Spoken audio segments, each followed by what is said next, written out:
Okay, yeah. So good evening, everyone. In some respects, this is a third part in the series of the last two shiurim, which were looking at Avram's journey. And I'm not going to always speak philosophy on a Parsha shiur, but I do want to sort of finish off what I think is an important topic by looking at Yaakov's spirituality. I should say in advance, I'm going to finish this shiur a little bit early, so apologies, it'll be a slightly truncated shiur. For those who didn't hear my previous two shiurim, I highly recommend them. I don't normally self-promote, but these two shiurim are very, they're very essential actually in understanding certain matters of spirituality and emunah that aren't commonly spoken about. So plug for them. But I wanted to speak this week about Yaakov's spirituality, and we've spoken in previous years, and it's the subject of many a Dvar Torah and analysis, the incredible spiritual revelation that Yaakov experienced as he encountered the image of the ladder and this prophecy, this nevuah of the Malach Elokim Olam V'Yodim Boi. But what we often don't speak about is what was it that prepared him for this spiritual encounter. So what spiritual experiences or frame of mind or internal processes did Yaakov go through that allowed him to experience this incredible nevuah? So that's what I really want to look at today. And it's a very strange sequence of psukim, really. So let's have a look at the psukim. And I'll post online, and I've posted in the chat function here for those who are joining online, and I'll put in the link to the YouTube recording, also the link to the source sheet. I hope I've posted the right one. Yeah. Okay, so let's have a look at the psukim. VaYeitzei Yaakov mi Beersheva vayelech Chorana. Yaakov left Beersheva and he went to Choron, or towards Choron, because of course he doesn't yet arrive in Choron. So Rashi says vayelech Chorana means he set out in order to go to Choron. Vayifka b'Makom, and these are the crucial words. This pasuk is the crucial pasuk. Vayifka b'Makom vayonim sham. He arrived at the place and he stayed overnight there. Kivah hashemesh, because the sun had set. Vayikach mi avnei Makom, and he took from the stones of the place. Vayosem mi rashosov, he put them around his head. Vayishkav Makom ahu, and he went to sleep in that place. And then if we jump to the bottom of source 1, which is pasuk 12, Vayachalim hinei sulam utzavat, etc., he had this remarkable and wonderful dream, this prophetic experience of the sulam, the ladder, and whatever exactly that means. But what preparations did he undergo in order to have the dream? Well, he arrives at somewhere, and he spends the night there because the sun has set, and he puts stones around his head. So there's a vast array of textual difficulties in these psukim, all of which have a pshat answer and a midrashic answer to them. And Rashi ever helpfully brings us both these answers. The first is Vayifka b'Makom, is an unusual term of turn of phrase. Normally, when you come somewhere, it's described as Vayovo, he came to the place, or perhaps he arrived. Vayifka b'Makom is not a normal verb that's used. He sort of encountered the place, or lifka, to reach towards. He somehow sort of reached towards when he encountered the place. It's an unusual turn of phrase to describe what happens over here. So in the pshat level, Rashi says, Vayifka b'Makom, he arrived in the place, Vayonan sham kivah hashemesh, because the sun had set, because the sun set unexpectedly. So Vayifka is used because this isn't where he had intended to arrive. It's not where he set out to get to. He set out to get to Choron, or perhaps Choron is a many days journey, so perhaps there was a regular stopping place where he planned to stop, and unexpectedly he had to call a halt to his journey, and therefore Vayifka, he sort of arrived in the place, but it's not the normal verb that's used for arrival. Why did this happen? I mean, normally Rashi picks up again on the nuance of the language, because the sun set. It doesn't say and the sun set, but it said because the sun had set. Kivah shemesh, because the sun had set. And again, Rashi picks up on that unusual language. He says the sun set unexpectedly. So again, in a pshat level, somehow he misplans his journey. On a midrashic level, for some reason or other, the sun unexpectedly sets early. Hashem is engineering the situation so that he should spend the night in this special place. That's what happens for Vayifka b'Makom, and he spends the night over there. Midrashically, Rashi brings another explanation, that Vayifka is an unusual turn of phrase to refer to tefillah. So let's have a look at Rashi inside. This is the crucial Rashi. So this is the second Rashi on Pasuk 11, or the 3, 4, the 5th paragraph down on page 1. Vayifka, said Rashi, Kamo Vayopoga b'richo Yopoga b'taveshes. He arrived, so or reached towards. So the simple explanation is that Vayifka means he arrives in the place. Rabbi Zobin, now he brings from the Gemara that Vayifka is a loshon of tefillah, it's a language of prayer. Kamoval tifka be etc. Don't entreat me. We find Vayifka sometimes used for prayer. And we learn from this shetikein tefillas arvis that Yaakov established the prayer of Mariv, the evening prayer. Okay, so Rashi brings 2 explanations. Either Vayifka Makom means and he arrived in the place, an unusual turn of phrase to mean arriving somewhere where you're going to get to, dealing with his unexpected encounter. Vayifka perhaps means he encountered the place. That's one explanation. The second explanation is it's an unusual turn of phrase for prayer, for tefillah. Again, strange language used for tefillah. And in this explanation, the Gemara carries on that the Vayifka Makom, he encountered the place. If it means and he prayed, it doesn't mean he prayed in the place, but he prayed entreating Makom. Makom Shalom, he prayed entreating God, who is referred to as the place of the universe. So in source 2, I printed perhaps the most well-known example of this, where Hashem is referred to as Makom. This comes from Haggadah Shel Pesach, Baruch HaMakom Baruch Hu. Hashem is referred to as Makom, the place. So Vayifka Makom means Yaakov encountered the place, or Yaakov davened to the place. So here already we have a number of questions over here, which is why is this unusual language being used? If what's being referred to as tefillah, we would expect language of prayer to be used. There are other words for prayer, most famously, of course, VaYitzei, davening, tefillah, but other languages it's used for tefillah. Why does it describe it as Vayifka? Number one.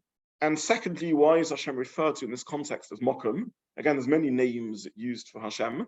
In this section alone, many of these names are used. If we think about the continuation of the story, Yaakov wakes up and he says in surprise, this is Beis Kel, this is a house of Kel, Manora Makom Hazeh, Ein Zakim Beis Elokim, this is the Beis Elokim, Achen Yesh Hashem b'Makom Hazeh Yud Kei Vav Kei.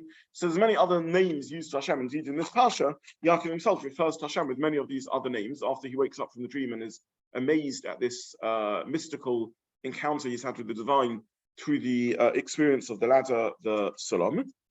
So why here is Makom used as the turn of phrase to describe what's going on? So these are some of the questions that we need to ponder about. And also, is there a connection between these 2 meanings of the word Vayifka? If Vayifka is a language that's used for prayer and entreaty and tefillah, does it somehow link also to this other meaning of arriving or reaching or encountering? What form of tefillah is this? I mean, the answer already is beginning to emerge. There's a type of encounter with the divine, which is achieved by a particular type of tefillah, which therefore can be described by the word Vayifka. So these are some of the mysteries in this first pasuk. The second difficulty in pasuk 11 is that there's another act that Yaakov does, which is equally strange, which is he takes stones and places them around or at his head in order to lie down. Now, if we think about the relative paucity of information, limit of information that we have about the others, even Yaakov, whom we know relatively much about, he only has a few sedras worth of information. Yaakov, no doubt, did all sorts of activities that we're not told about. Presumably, when he wakes up in the morning, he washes his face and he gets dressed and all sorts of other things. So it doesn't tell us a word about many of these experiences. Out of the sum totality of his life, we know information that takes, you add up all the sedras, it takes maybe like an hour and a half to read or something like that. So we know very little about a life of 180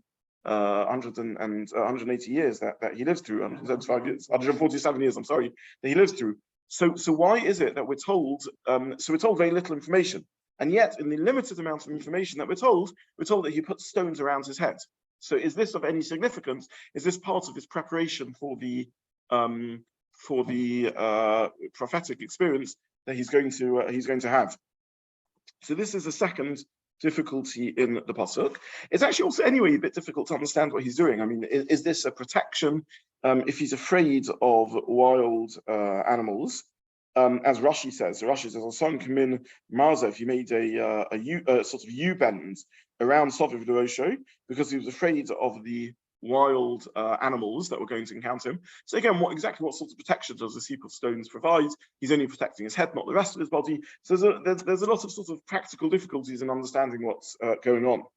So this is the second difficulty in the pasuk.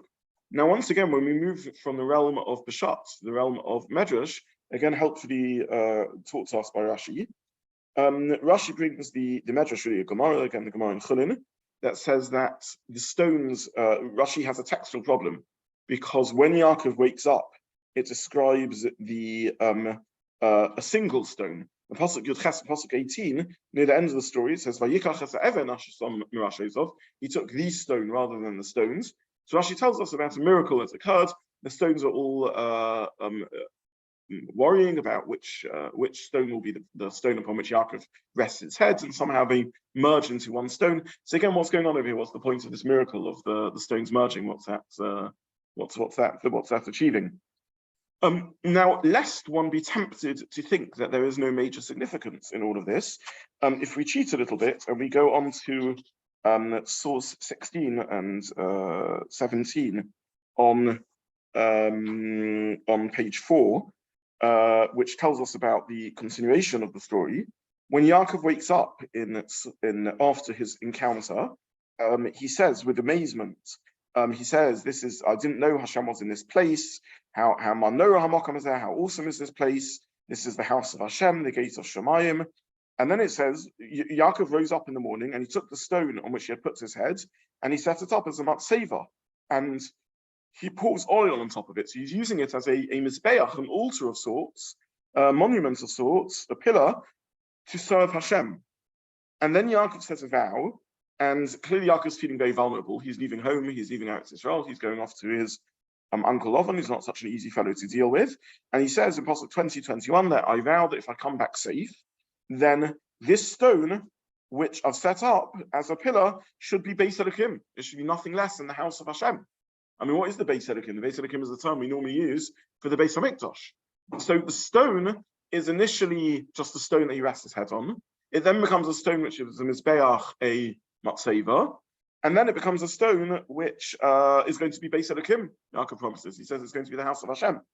And if we go all the way forward to Source 17, which is chapter 35, when Yaakov indeed comes home, Hashem says to him, and Hashem says to Yaakov, "Vayomer Elokim el Yaakov," pasuk 1 in chapter 35, "Kum alei Beis Kel," go to Beis El.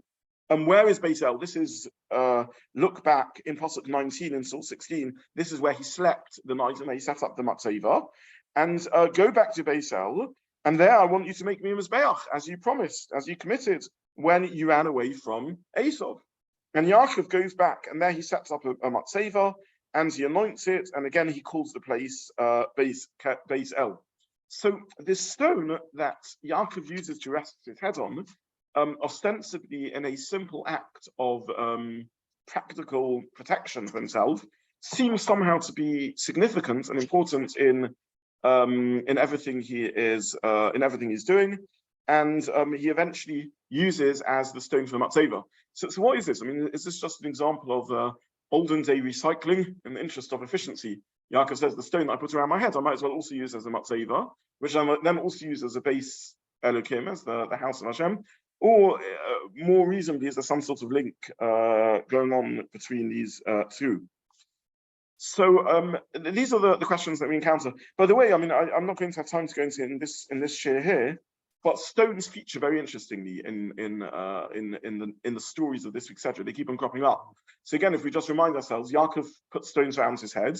He sets up, number one, he sets up this stone as a matzeva. Number two, he arrives in Lavan's homestead, and the first thing he encounters is the shepherds, and absolutely the stoning, rolling the stones off the well of the shepherds. So something's happening over there. They have a seemingly completely trivial story in Yaakov's life, in which he encounters the shepherds and they have a debate and he rolls the stone off. Then, of course, at the end of the Sedra, he runs away from Lavan and they make a treaty. here we're talking in chapter, I think 31, Lamed Aleph. He makes a treaty and he sets up again a mound of stones, a matzeva, a gal aids, etc., mounds of stones. And then, of course, finally, next week, etc., again, he gets back to Beit-El, and there he uses this stone again. So stones are prominent here in the story of Yaakov, and I don't want to have time to go into it in full detail, but I'm just saying these aren't trivial events. Now, I don't know of any of the masters of Pshat who give a theme that runs through these ideas and help us understand what's going on. And therefore, I'm going to turn simply to the Midrashim and the Bali Kabbalah and try and achieve some insight into the spirituality that's going on. And this is no bad thing, because it's very overt that what we're learning here is a very mystical Parsha. I mean, this is not a Parsha where it's just, no Parsha is just a narrative, but this is not a Parsha where it's just a narrative. We're talking about Yaakov having some mystical experience that leaves him astounded, in which he realizes that there's a sulam, there's a ladder that bridges heaven and earth, that this is the gate, Shah HaShamayim, this is the gate to heaven, this is the Beis Kel, the house of God. So there's something big going on over here, and I simply want to turn to the Bali Drush and the Midrashim to try and understand what's happening over here. So at the bottom of page 1 in our source sheet, we have the Medrash Rabbah, and I should say I selected this Medrash Rabbah almost arbitrarily. There's many Midrashim that say similar language. Vayifka b'Makom, Rafuna b'Shem of Amiyama, Mipnei ma mechanim shmoy shel HaKadosh Baruch Hu konos Makom. So Medrash picks up, why is Hashem referred to as Makom? And the Medrash answers, Shehu Makomo shel Olam, because Hashem is the Makom, the Makom, the place of the world. Ve'ein Olamo Makomo, but the world is not his place. So what does this mean to say? A place is the location, is the setting of things. A place is the space, we perhaps would say in more modern language, the space within which everything exists. And Hashem is the space within which the universe exists, within which everything exists, but he doesn't exist within the space of the universe. So this is an important piece of theology and philosophy, that HaKadosh Baruch Hu, in a sense, is above material time and space, a bit above what we conceive of as time and space, and yet somehow he is the space of the place within which it all exists, but he doesn't exist within it. So what does that mean? What's this Medrash trying to tell us? What's this name of Makom referring to? And the reason we're trying to learn this is because we're going to suggest that this encounter that Yaakov has in this prophetic experience, which is prepared for by Vayifka b'Makom, him encountering the place, which in turn midrashically means he davens. This is an unusual word for tefillah. He davens to the Makom. And again, as here, the Medrash is translating Vayifka b'Makom as he davened to Hashem, who's referred to as Makom Shalom, is some form of spiritual experience unique to Yaakov, which in a sense symbolizes his mission and his purpose. And I hope that by the end of the Shiur we'll understand what that is. And for us as Bnei Yaakov, in the same way as in the previous weeks, I tried to share that Avram's journey to belief as Bnei Avram should be relevant to us. For us as Bnei Yaakov, Yaakov's journey of belief, as it were, or relationship to Hashem, is also one that should be relevant to our practical avodas Hashem. So what does this Medrash mean? So at the top of page 2, I printed 2 types of source. The first is in a sense, a secondary source. It's Rav Dessler in his Michtav Me'eliyahu. So Rav Dessler is a pre and post Second World War figure, obviously associated in England with the building of many of the Gates of institutions, and at the end of his life moved to Eretz Yisrael, became the Mashgiach in Ponevezh, one of the important founding fathers of modern day non-Hasidic hashkafa. And Rav Dessler says, HaKadosh Baruch Hu Nikra Makom, this is source 4 at the top of page 2, Hashem is called Makom, Shu Makom Shel Olam, because he is the place of the world, but the world is not his place. He quotes our Medrash. Makom Pirush Makayim. Place or space is that which engenders kiyum, existence. So Makayim, lakum means to stand or to be or to exist. Makayim is that which keeps things standing, maintains things. Hu Makomo Shel Olam. He is the place of the world. Ki Hu Makayim HaKol B'Tzonu, because he keeps everything going with his will. But the world is not his place, because there's nothing which keeps him going other than himself. So this is Rav Dessler's explanation, that the meaning of the word that Hashem is the Makom, the place of the existence of the universe, isn't just that that he is the space within which exists, but he is the space that gives it the possibility of existence. So in source 5, I printed several thoughts from the Nefesh HaChaim, Reb Chaim of Volozhin, and maybe in the interest of time I won't read them all, but I'll just highlight some important points. So the Nefesh HaChaim is Reb Chaim of Volozhin, the foremost student, the Talmud of the Vilna Gaon, who really popularized Kabbalistic thinking of the Vilna Gaon in the non-Hasidic world. And the first point he makes is that we don't often think about space or place, but place and space is what enables the existence of objects to be present, right? It's the holding bay within which things can exist. And as he says, by analogy, similarly, HaKadosh Baruch Hu is that which bears all existence. In the same way as space carries the objects which exist within it, similarly, HaKadosh Baruch Hu carries the objects that exist within it. That's the point he makes in the first paragraph. In the second paragraph, he says that at the end of the day, this is just an analogy, because ultimately, objects, even if they can't exist within this space, can go to another space, and objects have qualities to them beyond that which the space imbues them with. Whereas when we talk about HaKadosh Baruch Hu providing space for existence, what we mean by that is that nothing could exist at all without him constantly granting them existence. So if you just look in the bold in the second paragraph of in the second paragraph of Chaim, which is headed Shom Perek Beis in the second chapter of the Nefesh Chaim, he says, there's no power in any nivra, even the highest of the high, to understand this. That all the worlds and all their forces and all their armies, in other words, everything that exists, is fundamentally nothing. Every second they are brought into existence through him. So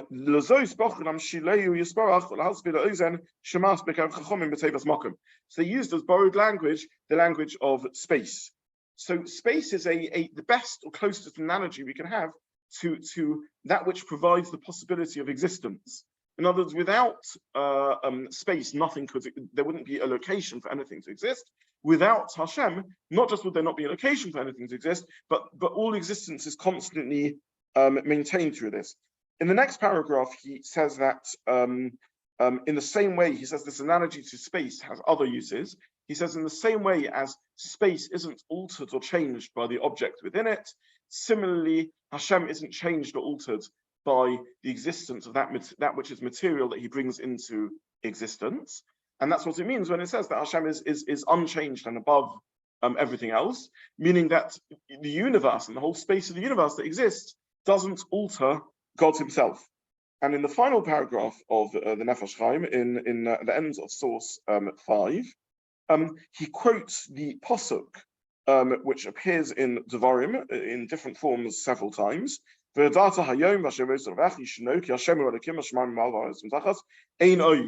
nothing else, or ein od milvado, as the Pasuk says a little bit earlier.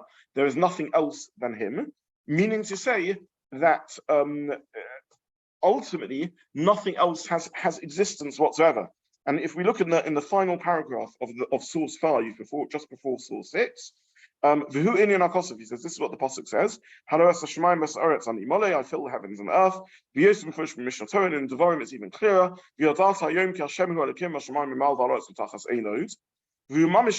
This is literally as it implies. There's nothing else other than God. In any way, or in the Kuta Pratis, and in any details, in all worlds and with all creatures, they are all a manifestation of God's absolute unity. And so he carries on in the continuation of the source. Okay, so what I want to try and explain over here, or for us to try and reflect on for a few moments, is that these profound philosophical and Kabbalistic ideas, which are very, very difficult to understand, nonetheless ought to be ideas that are relevant to us, and at least things that we should try and strive towards having some type of connection. In other words, we've all heard these ideas floating around, but perhaps we don't spend enough time just spending a little bit of time thinking about what they mean and how they're relevant to our lives. Because there are serious figures, both in the world of the Mekabalim and in the world of the philosophers, who literally translate Pesukim based on these ideas and argue that these are what Pesukim mean, in which we're being instructed about things that we need to know, that we need to know, we should return to our hearts in order to become part of our conscious, lived experience and being. So these aren't just, nice Sunday morning philosophy, abstract ideas. These are things that are in essence, in some respects, mitzvahs min haTorah. These are psukim in the Torah instructing us how we're meant to live. And let's just turn maybe for a few moments. I hope I printed these psukim.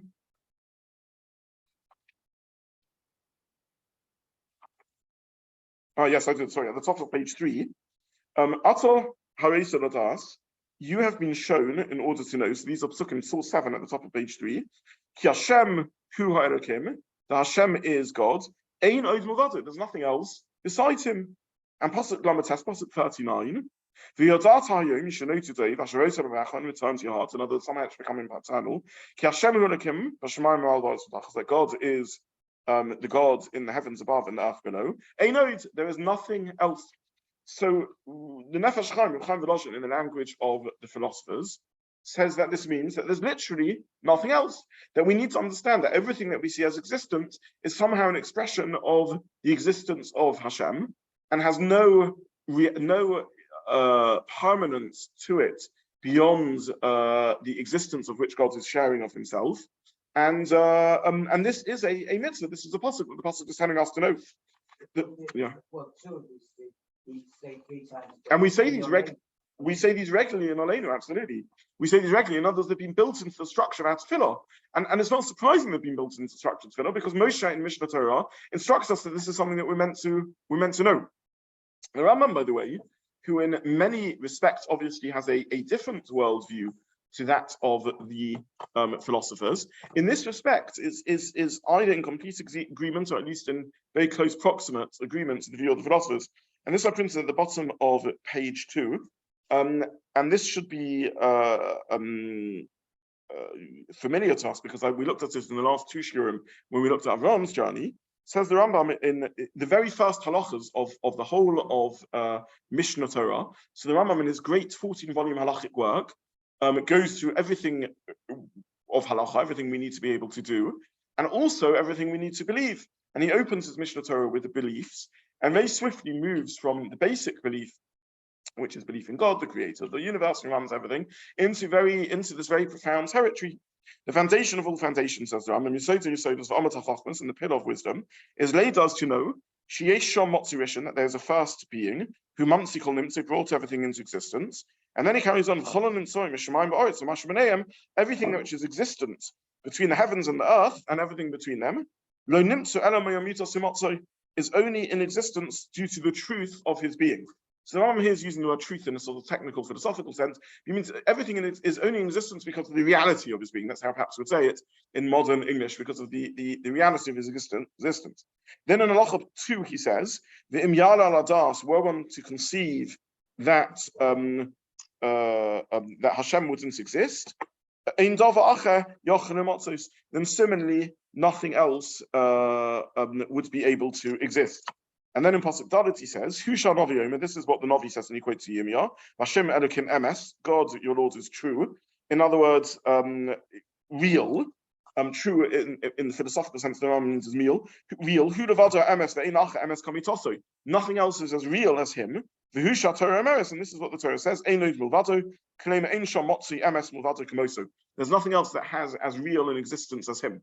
So what the Rambam here is saying is that HaKadosh Baruch Hu has absolute existence. Our existence is dependent on his existence, is contingent as opposed to absolute, and therefore our existence is not as real as his existence, because our existence is dependent, is a second order existence, dependent on his first existence. In other words, to move back to the language of Medrash, Yaakov has a spiritual experience. The experience can be described in geographical sense as Vayifka b'Makom, he encounters a place, and it can be described in a midrashic sense as an act of prayer. What's this act of prayer? An unusual type of tefillah. We know, and we'll look at this soon in more detail, that all the others engage in prayer, right? We find Avram davening to Hashem, he davens to Hashem around the story of Sodom. We find Yitzchak, VaYetzei, Yitzchak's engaging in prayer, but each of the others has their own way of serving Hashem.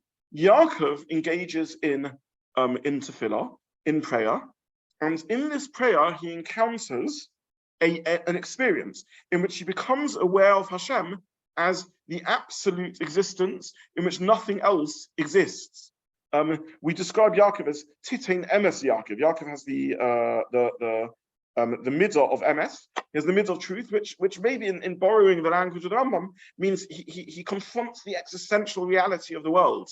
He's not in denial about any of the reality of what's going on. He encounters it in the fullest sense. Avraham has a relationship to Hashem, which is a very important relationship. It's a relationship of chesed. We discussed this when we looked at Avraham's journey, in which he sees the burning or the lit up palace and conceives of that as a relationship of a traveler who's lonely, who finds support in the owner of this palace, who peers out at him. He looks through the wonder at this palace and he says, there must be someone running it to put out the fire, or there must be someone running it that maintains such a beautiful palace that's so alight. So Avraham is conscious of Hashem as the host of the world, the hospitable host of the world, who's constantly pouring out on us chesed. That's Avraham's service of Hashem. Yitzchak has his service of Hashem, maybe a subject of another shiur. Yaakov encounters Hashem here at this moment, and what prepares for him to have the revelation of the dream of the Sulam and everything else is he encounters Hashem as Makom, as the Makom shel Olam. And as he becomes aware of God as absolute existence, the enabler of all existence, and our existence is but a shared existence of HaKadosh Baruch Hu. We share of Hashem's existence. In fact, the Rishonim that deal with Kabbalah, the Rekansi and others, give a remez or a clue to this idea. And we know that we have a name that we refer to Hashem to refer to his absolute existence. And this is a name that we don't pronounce. And the reason we don't pronounce this is because obviously we can't ultimately conceive of what this means to talk about existence that's above time and space and absolute existence. So a word exists in Lashon HaKodesh to reflect this idea of absolute existence. And this is the name that we give to Hashem of Yud Kei Vav Kei. What's the etymology of the words as far as we understand? So it's linked to Hoya, who was, or Hove, who is, or Yeh, who will be, the Hey Yud Hey, Hey Vav Hey, Yud Hey, root of was, is, and will be. So it's about the state of being, and it's a uniquely merged word which includes Hoya, Hove, Yeh, was, is, and will be. In other words, existence itself of was and is and will be, isingness itself, beingness itself. Hoya, Hove, Yeh. This is the name of Yud Kei Vav Kei. Now, the Rishonim point out that name itself we can't pronounce because we have no ability to conceive of it. But that name has shared of its existence. And what do we mean when we say it's shared of his existence? He's created the world. But in creating the world, we're not talking about the physical world. We're talking about the conditions that underlie the possibility of existence. The Makom, the place of the world. That's what we mean when we talk about Makom. Hashem being Makom shel Olam. Hashem being the place of the world, the underlying existence. It's interesting, by the way, that the Rambam, when he wants to express this piece of philosophy, he describes this as the foundation of all foundations and the pillar of wisdom. And as if you want to dig as deep as you possibly can into conceiving existence, we need to reflect that beyond any manifestation of existence, beyond any particular object that exists, is the mystery or wonder of existence itself. That's what we mean by the word Makom when we refer to Hashem as Makom. We mean it when we humans ponder existence itself. Now, even though Yud Kei Vav Kei is existence in and of in itself, of God's absolute existence that we can't conceive of, when we refer to Hashem as Makom, we're allowed to say that name. That is a name that we're allowed to say. Because even though that even viewing Hashem as the source of existence or the foundation of existence that has granted us existence is really beyond our comprehension. Nonetheless, once we're in the realm of existence, we can reflect upwards from the mystery and wonder of our own existence through to the fact that existence itself is that which is built on HaKadosh Baruch Hu. And again, I apologize if what I'm saying is abstract, but I hope out of this will emerge something that we can actually achieve. So the earlier Rishonim, the Rekansi, describe Yud Kei Vav Kei as radiating outwards, and they view this as almost it being squared, as it multiplying with itself. And they say if you take Yud 10 times 10, and Hey 5 times 5, and Vav, which is again squared as 6 times 6, and Hey as 5 times 5, in other words, you square each of the letters of Yud Kei Vav Kei, you get the total of, we have a mathematician over here, so we have 100 plus 25, plus 36, plus 25, so you get a total of 186, which is the gematria of Makom. In other words, Makom is Yud Kei Vav Kei squared. In other words, the radiation out of Yud Kei Vav Kei. So Yud Kei Vav Kei is above our comprehension, its existence itself. But when we multiply it itself, in other words, the full range of potential that's embodied in it, that's the word Makom. We have similar ideas, again, in less mystical domains. I don't want to go too much into detail at this point. For example, we talk about the Sphira, so we have, we count 49 days to the Omer, the 7 times 7 idea, that you have 7, which is the full range of physical existence, and during the preparation for Shavuos, we prepare by looking at the full range of possibilities, 7 by 7. So the Rekansi is building himself, and other Rishonim are building themselves on common ideas, which we find in less mystical domains, and he's simply saying that this encounter with Vayifka b'Makom, what makes Makom a name of Hashem, is because it's Yud Kei Vav Kei squared, not 26 squared. Each letter of Yud Kei Vav Kei squared. This is how he understands this. Okay, so what I'm trying to say is that there is a spiritual encounter that Yaakov undergoes, that he experiences, and which is one that we ought to strive to achieve ourselves on some basic level.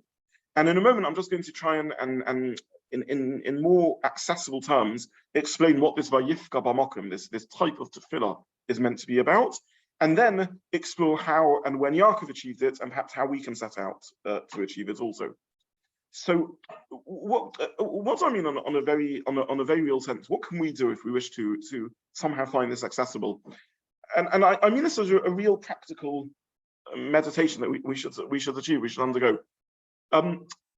Yaakov, what we're talking about here is pondering the mystery of existence, and all of us should spend, I'm not saying excessive amounts of time in this, I'm just arguing for moments of this in which we reflect on our own existence, on the fact that there is something that exists, that the existence that we know best, we know it in ourselves, in the subjective experience of consciousness.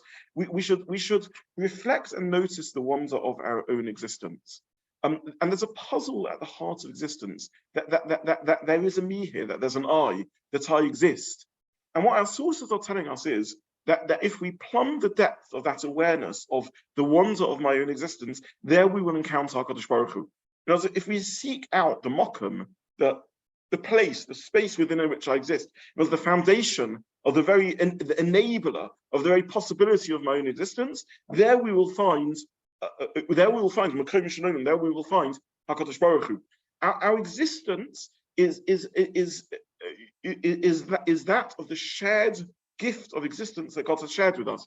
Our existence is because He shares of His absolute existence with us, and we need to take steps to encounter that, to become aware of that, to feel that, to reflect upon it, and to experience it.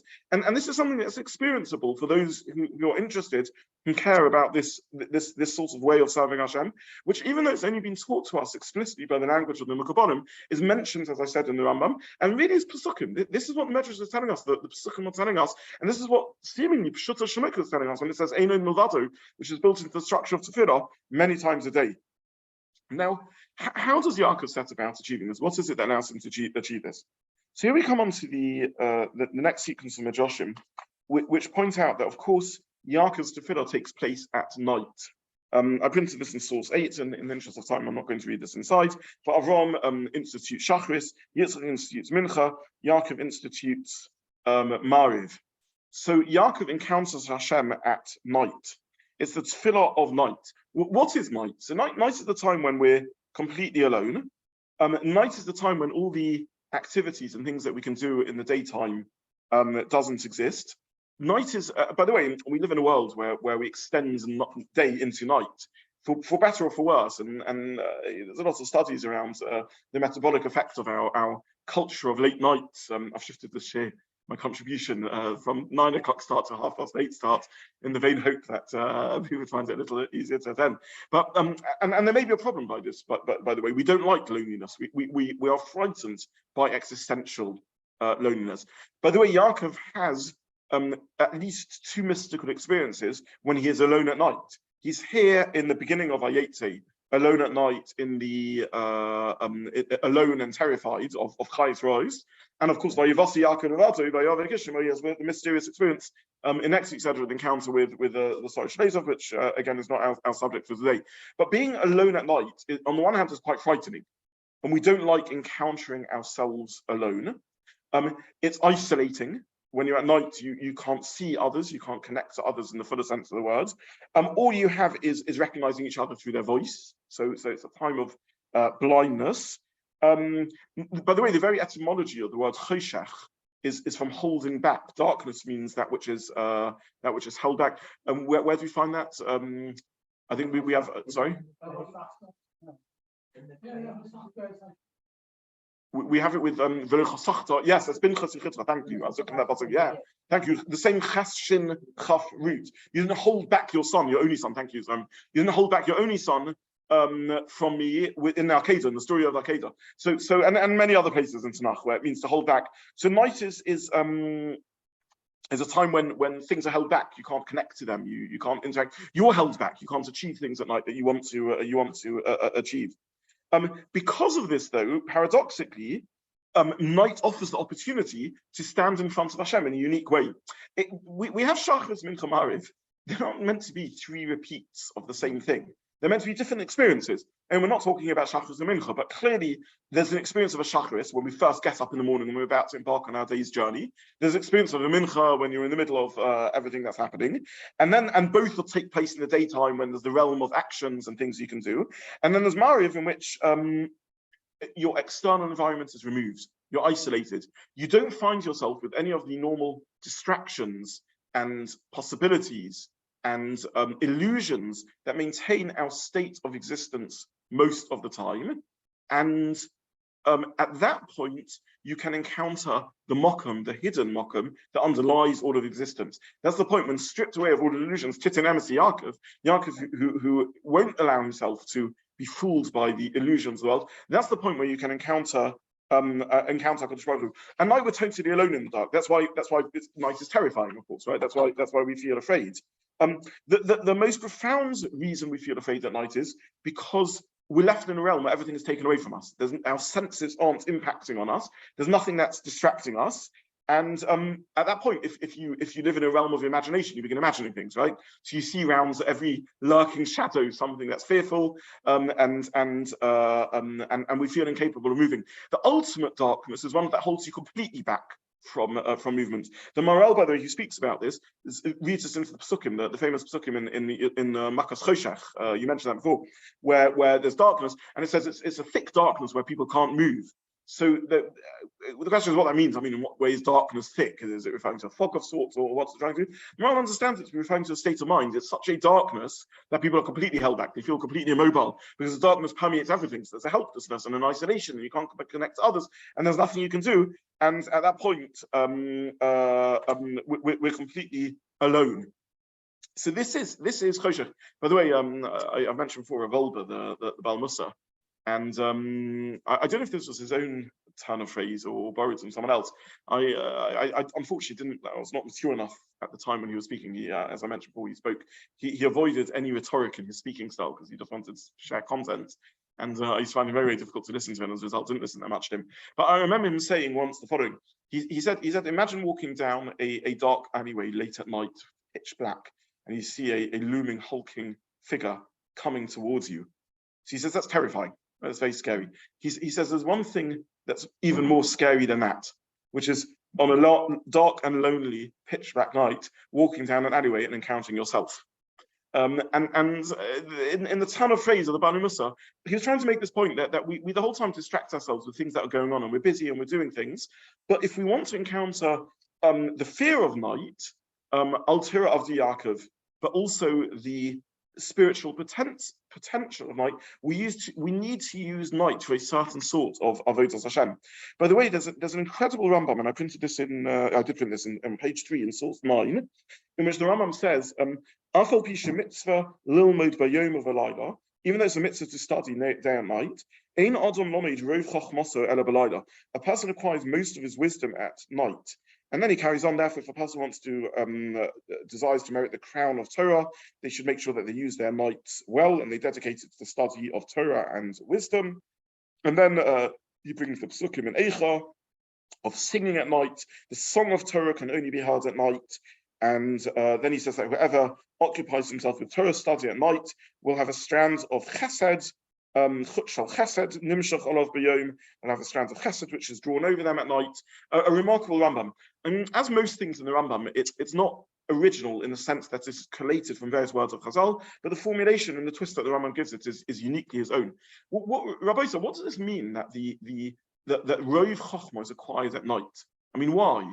Why is it that the day consists on average of 12 hours, and the night consists of average of 12 hours, right, through summer and winter. And is it indeed true that most chokhmah can be learned at night? I mean, the primary way of study, the Gemara describes to us, is oy chavrusa oy misusa, is with a chavrusa, in a chabura, in a group, where there's interaction. That's why we go to shiurim, right? It's a two-way, at least a two-way, if not more than that type of learning experience. And the other Rambam says that rov chokhmah, the majority of chokhmah, is learned at night. Now, the Rambam seems to be talking, by the way, and it's interesting. He talks about this as chokhmah. He interchanges here between Torah and chokhmah, Torah and wisdom. In other words, in the day, which is the time of doing, we can learn Torah, right? We can learn vast amounts of information. But then you need to have a night time when you process it, when you absorb it, when you internalize it, when it becomes one with you, when it becomes part of yourself. That's the Talmud Torah of night, that internalization process, when all illusions are stripped away and you're isolated, and you're dafka deliberately not in contact with anything external. That's the point where it becomes you, where it defines what you are. It doesn't. That's why he uses this language of the Keset Torah, the crown of Torah. Because that's the point where it becomes a defining feature. It's not just something you have, but something that molds you. The metaphor that Chazal use when they want to describe the various qualities is that of a keter, a crown. In other words, it's not just something I have, I happen to know knowledge, but I become crowns with knowledge. I become an embodiment of knowledge. When do you become an embodiment of knowledge? When it becomes you, when it becomes part of you. Night is the time when things are internalized, when the echad, the oneness that exists in the universe becomes merged with the oneness that is me, becomes integrated into myself, into my personality, becomes part of what I am, becomes molded into me. Because at this point, there's nothing extraneous, there's nothing external. It's just analyzing the foundation of the being. The Rambam said before in the beginning of Yesod Torah, the Yesod HaYesodus Omet HaChochmas, the foundation of all foundations, and the pillar of all wisdom, is to know what in our language we're calling Makom Shalom, to know that Kadosh Baruch is at the foundation of all existence.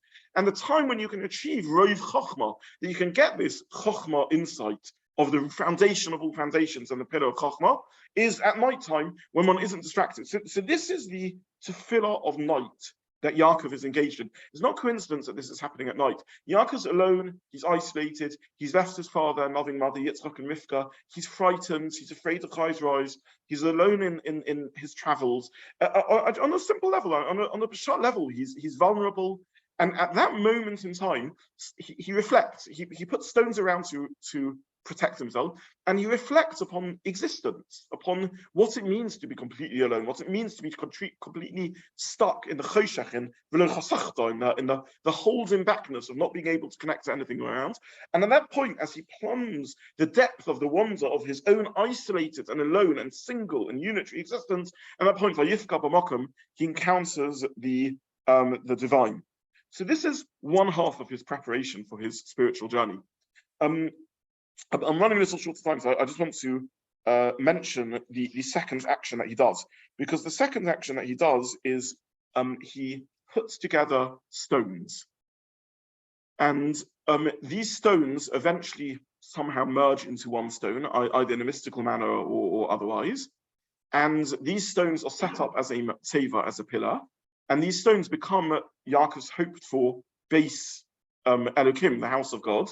And he names the place Beis Kel, the house of Hashem. Now, first of all, we understand a little bit better why he names this place as Beis Kel, the house of Hashem. Why he sees this as a potential Beis Elokim. Because what he's saying is that I perceive of the world as a whole, ultimately, but for now, this spiritual spot, which is the spot that brings into existence this awareness, as the home of HaKadosh Baruch Hu. In other words, if we talk about HaKadosh Baruch Hu as the foundation of all our existence, and we see ourselves as existing within his space, so we see ourselves operating within Beis Kel, within the house of Hashem. So it's not possible to always live with an awareness of Makom, of the presence of Hashem being the Makom Shalom. He calls this place bayis, and you build a bayis, by the way, with avonim. You build a bayis, of course, with stones. So Yaakov takes the avnei Makom and he uses them as building blocks to piece something together. By the way, the root of the word even isn't just a stone in isolation, but it's a stone connected with its potential to be gathered together with other stones to make something.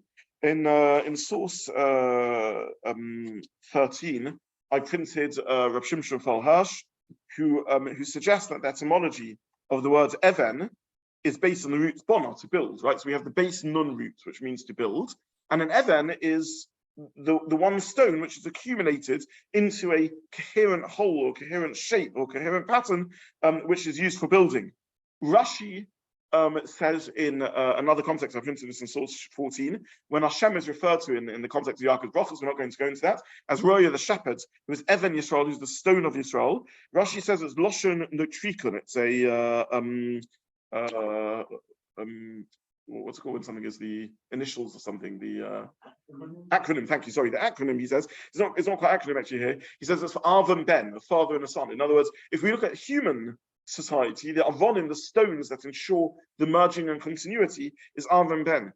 There's a Meiri who says that Even is literally the acronym for Av, Ben, and Neched, or Nin, whichever is the correct Hebrew word for grandson. There's grammarians know that there's some debate around this. But it's a father, a son, and a grandson. In other words, the continuity of Chutz Mashulash, of the threefold continuity of the generations. So Yaakov over here is building something out of experience. He's building something concrete out of this experience. He's setting out to build a bayis. He's setting out to build a house for Hashem. He's setting out to accumulate different pieces of insight and wisdom and try and make them into one. I printed over here, I think.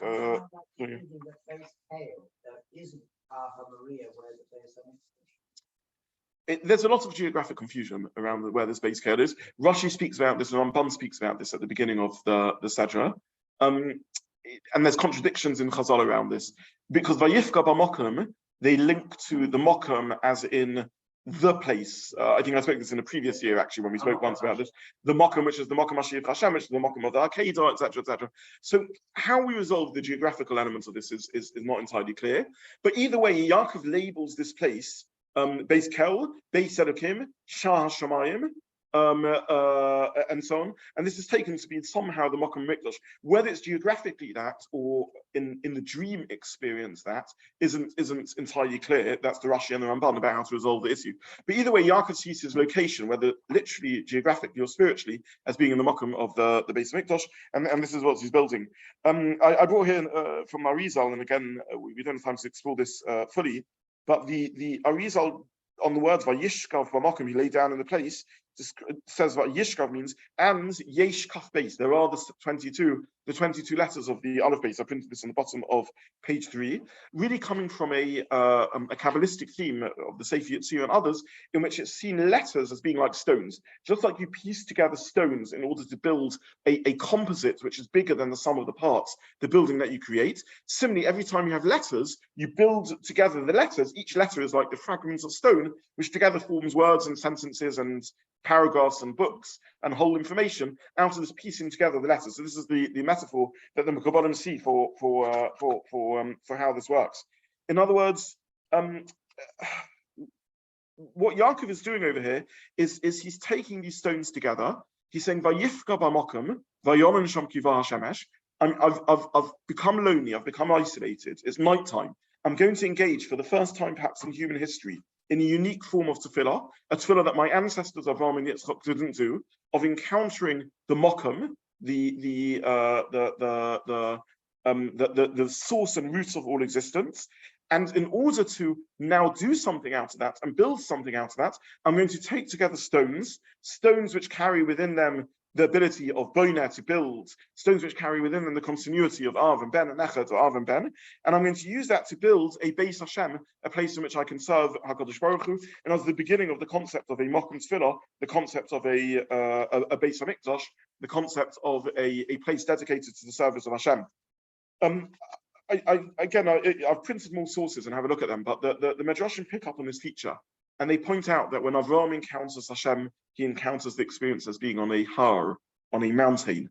Avraham sees the overwhelming force and givingness of Hashem, and he sees this as on a mountain. Where do we find Avraham davening? On the har, on the mountain. Yitzchak VaYetzei, Yitzchak l'suach b'sodeh. Yitzchak sees in a field. Yitzchak is in the middle of avodah, of hard work and effort and perseverance in the relationship with Hashem. So his relationship with Hashem is like a field where you sow things and things flourish. But Yaakov encounters Hashem in a bayis. This is the experience over here. Yaakov encounters Hashem in a bayis, and he sets out to build this bayis with the stones that he is putting together. I'm arguing that we have access still. We don't have a base mikdash sadly, but we still have a base sedekim, we have a base kel, we have a shul. And in a shul, especially at night maybe, but in a shul, if we can achieve moments of isolation, moments where we're not distracted by everything else in the world, where even in the daytime, a shul should be a place where there isn't all that distraction, then we can encounter vayifka Makom. And I'm arguing that this encounter with the Makom isn't just something that we should read about in Yaakov, or we should read about in the Nefesh Chaim, or occasionally when we dip into mysticism or philosophy and see it as something elevated. It's something that we can and should find in our lives, in our regular lives. It's psukim in the Torah again and again. We say it in davening again and again. That we are meant to, at least for moments in our life, ponder or experience or reflect or meditate upon the wonder of our existence. And as we plumb that depth of sort of just reflecting on the mystery of our own existence, we're meant to encounter the presence of Hashem there as at the root of our existence. And this is something that should be part of our Avodas Hashem. This is Yaakov finding the place, and this is what he teaches us.